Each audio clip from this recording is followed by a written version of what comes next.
The 1950s, a decade defined by rigid gender roles and strict expectations for women. Following World War II, many women who had entered the workforce during the war were encouraged to return to domestic life. Society promoted the idea that women's primary role was to become a wife and mother, responsible for maintaining the household and supporting her husband. Media during this time reinforced these expectations through advertisements, magazines, and television programs. For example, a famous 1950s Van Heusen advertisement showed a woman kneeling beside a man while serving him breakfast in bed, with the slogan, "Show her that it's a man's world." Publications such as the 1955's Good Wife's Guide even instructed women to prepare dinner before their husbands arrived home and to avoid complaining about their own problems. These examples demonstrate the clear power imbalance between men and women during the 1950s. Women were often seen as passive, obedient, and dependent on male authority. However, Alfred Hitchcock's film Psycho both reflects and critiques these social attitudes.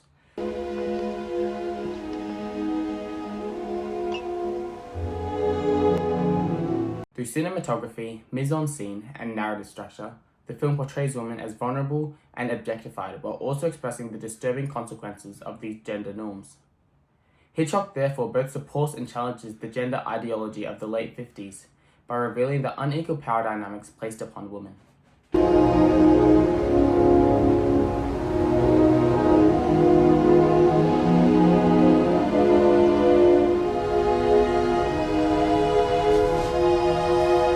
You never did eat your lunch, did you? I better get back to the office. These extended lunch hours give my boss excess acid. The first scene that highlights this representation occurs in the opening sequence between Marion Crane and Sam Loomis in a Phoenix hotel room. Through composition and body positioning, Hitchcock establishes visual hierarchy between the characters. Marion lies horizontally across the bed, wearing only lingerie, while Sam stands upright beside her, fully dressed. The medium shot framing both characters emphasizes this contrast in posture. Marion's reclined position suggests vulnerability and passivity, while Sam's standing position conveys authority and dominance. Hitchcock also uses costume symbolism to communicate Marion's moral development. At the beginning of the film, Marion is in white underwear.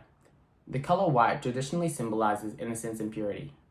However, after Marion decides to steal the money and flee Phoenix, Hitchcock deliberately changes her costume to black lingerie as she packs her suitcase. The color black symbolizes secrecy and moral conflict. The visual shift represents Marion's transition from innocence to wrongdoing. Instead of explaining this change through dialogue, Hitchcock uses costume as a visual code to communicate meaning to the audience. At the same time, the focus on Marion's body highlights how female characters are visually defined through their appearance, reinforcing the sexual objectification of women common in the 1950s media. During this period, magazines such as Playboy gained popularity by presenting women primarily as objects of visual pleasure for male audiences.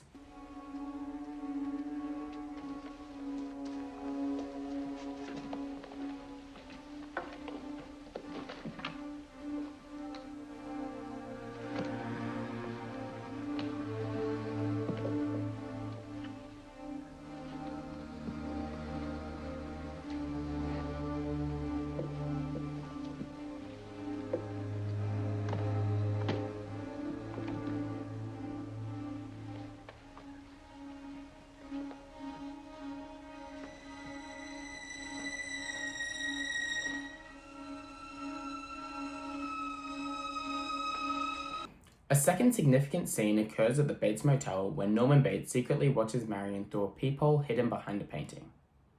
Before Norman spies on Marion, he removes a reproduction of the painting Susanna and the Elders by Dutch painter William van Maurice.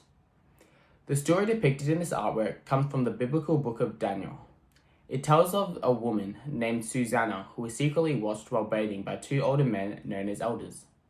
After spying on her, the men attempt to blackmail her when she refuses their advances. Throughout art history, this subject has become popular among painters because it allowed artists to depict a female body while framing the scene within a religious narrative. However, the image also represents an early example of voyeurism, where men secretly observe a vulnerable woman without her consent.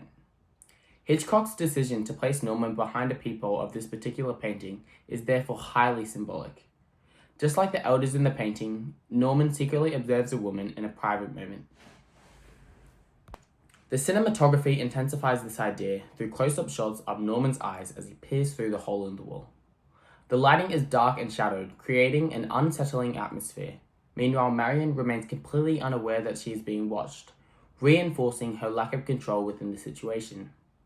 Through this symbolism and camera work, Hitchcock highlights how women were objectified and placed under the male gaze. Another important scene occurs during Marion's conversation with Norman inside the motel parlor. The mise-en-scene of this room is filled with stuffed birds mounted on the wall alongside a dark classical painting. These props act as symbolic codes within the film. Birds traditionally symbolize freedom and independence. However, in Norman's parlor, the birds have been preserved through taxidermy and permanently frozen in place. This creates a metaphor for the female characters within the narrative, suggesting that women are trapped within restrictive social expectations. Hitchcock reinforces this symbolism through composition. Marion remains seated while Norman moves around the room, creating an imbalance of power within the frame. Large predatory birds such as owls loom above Marion's head. In nature, owls hunt smaller animals, suggesting danger and surveillance. By visually positioning Marion beneath these birds, Hitchcock foreshadows that she will become the prey within the narrative. The symbolism of birds also reflects Norman's psychological desire for control. Norman explains that he enjoys taxidermy because he dislikes the idea of things moving around. This statement reveals his desire to preserve and control living things. Through this carefully constructed mise-en-scene, Hitchcock reinforces the idea that women in the film are constantly watched and controlled by male authority. The narrative motivations of Marion Crane also reflect the societal expectation placed on women during the 1950s. During this time, there was a strong pressure for women to marry and start families at young ages. Government statistics from the mid-1950s show that the median age of marriage for women was around 22 years old. This expectation shapes Marion's decision within the story. Her choice to steal the money is largely motivated by her desire to build a stable future with Sam, who cannot marry her due to financial problems. This narrative reinforces how strongly marriage defined a woman's identity during the era. However, while Psycho reflects many of the gender expectations of the 1950s, Hitchcock also subtly critiques them. Marion initially challenges traditional gender roles by taking control of her own life when she steals the money and attempts to escape her circumstances. For a brief moment, she becomes an active character rather than a passive one, making decisions that drive the narrative forward.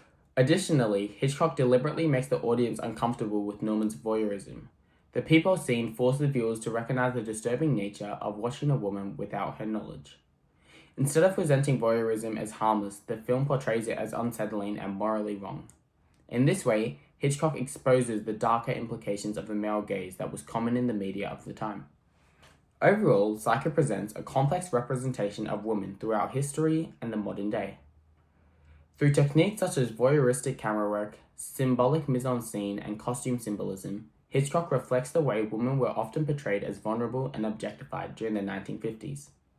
At the same time, by making the audience aware of the disturbing power dynamics behind these representations, the film also challenges social attitudes that allowed them to exist. In doing so, Psycho became not only a suspenseful thriller, but a commentary on the cultural tensions surrounding gender and power during its time.